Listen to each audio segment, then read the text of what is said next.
Warriors may reklamo sa Lakers. Vando grabe ang depensa at update kay AD. So parang naso ng balita mga idol patungkol kay Anthony Davis. 5-minute mark nga ng third quarter kahapon sa laban nga ng Lakers at Warriors ay pinakabangan ni Anthony Davis mga idol ang fans ng Lakers. Sa kanyang atake nga kasi sa basket ay tinamaan nga ang groin area nito. Rason nga para mamilipit itong si AD sa sakit. After nga nun ay nakatayo naman itong si AD at naipasok nga ang dalawang free throws. Pero after nun ay agad nga rin itong nagpasab at agad nga na pumunta sa locker room. Akala nga ng iba ay hindi na nga babalik sa game si AD, pero sa fourth quarter ay bigla nga itong bumalik at naglaro pa nga. Pero ayon nga dito kay AD after the game ay okay nga lang daw ang kanyang pakiramdam. Confident naman itong si AD na kayang i-manage ang kanyang natamong injury. Nagtala itong si AD ng 29 points at 13 rebounds at isa nga sa mga naging malaking dahilan kung bakit nga nakuha ng Lakers ang panalo. Anong masasabi ninyo dito mga idol? Makakapaglaro kaya itong si AD sa next game nila?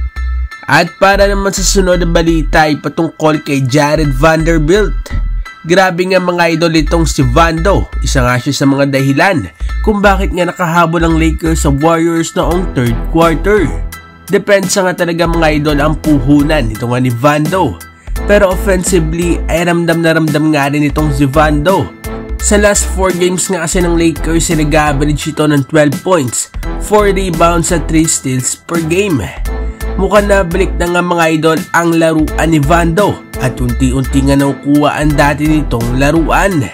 Solid nga mga idol ang ginagawang depensa ni Vando sa Warriors at kitang-kita nga na maganda nga rin ang decision making nito ni Vando.